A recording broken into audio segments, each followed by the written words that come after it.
fin, nous pourrons dire que la première euthanasie légale aura lieu en France.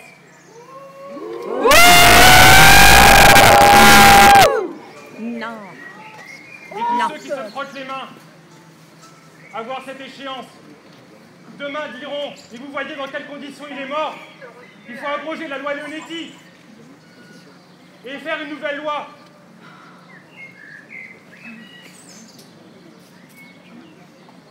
Franchement, aujourd'hui, comme j'ai dit ces derniers jours, j'en appelle à ma famille, à Rachel, son épouse, à mes frères et sœurs, qui ne se rendent pas complices de cette barbarie qui s'annonce. Oui. J'en appelle au ministre de la Santé, qui ment en disant que Vincent n'est pas handicapé. Si une personne tétraplégique n'est pas handicapée, qu'est-ce qu'elle est alors? J'en appelle également au président Macron.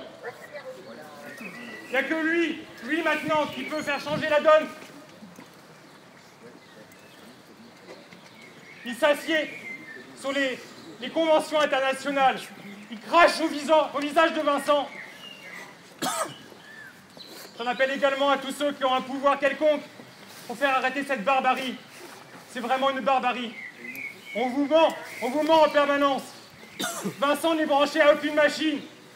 Il est seulement alimenté et hydraté comme des milliers de personnes en France.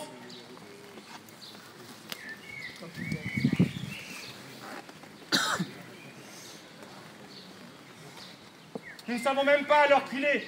Comment ça va se passer? On n'a aucune information.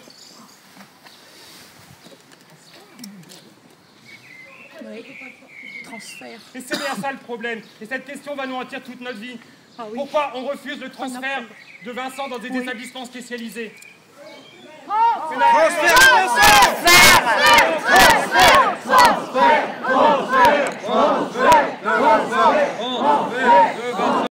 Puisse avoir un projet de vie.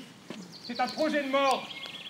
Depuis des années, nous devons présenter notre pièce d'identité à chaque visite. Oh là là. À chaque visite. Dictature. Il est écrit qu'il ne tuera pas. Imposé pour venir le voir. Imposé. C'est un crime. Je n'arrive même plus à pouvoir l'accompagner comme je le souhaitais, comme je le faisais toutes ces années précédentes.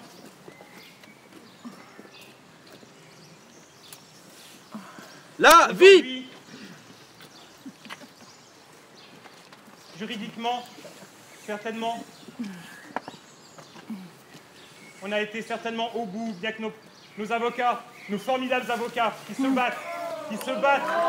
Alléluia.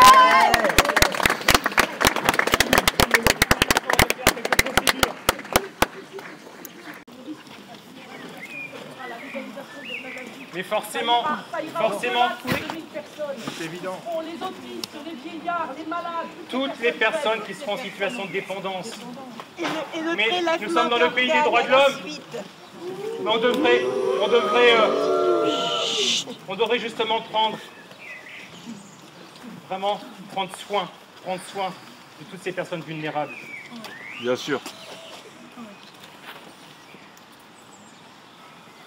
Pourquoi les médecins n'ont jamais voulu voir ces vidéos que nous faisons de Vincent avec lui? Je vous assure, régulièrement, Vincent nous regarde, tourne la tête quand nous sommes là. Quand vous arrivez à capter son regard, il y a énormément d'émotions qui passent dans son visage.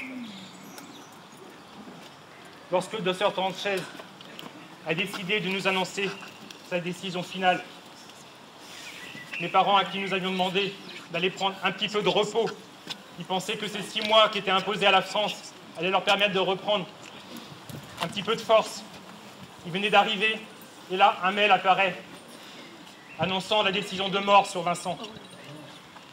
Quand Vincent a vu ses parents, il a tourné la tête, il s'est mis à pleurer. Vincent sent ce qui se passe autour de lui.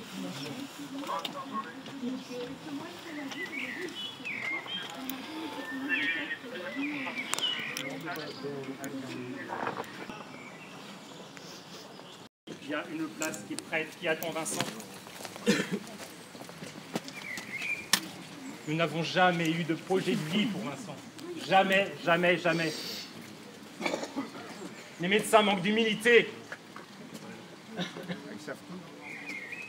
Ils nous disent, on a tout tenté. Oui, on ne le reproche pas de ne pas l'avoir ramené, comme on espérait le revoir.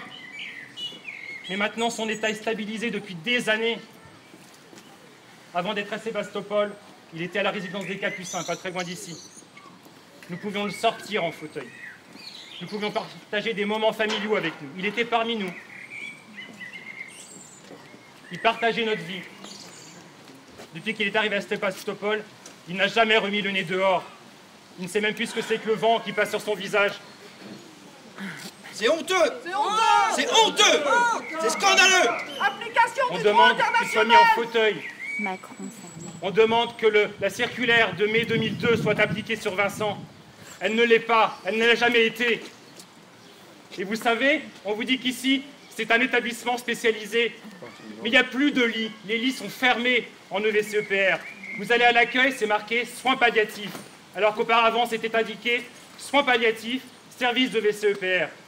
Comment voulez-vous que le personnel en soins palliatifs, qui fait un accompagnement à la mort, puisse psychologiquement passer d'une chambre où quelqu'un va peut-être partir dans les jours qui suivent, accompagner les familles, et d'un secours arriver dans la chambre de Vincent et avoir un projet de vie sur lui? Non, psychologiquement, c'est pas possible.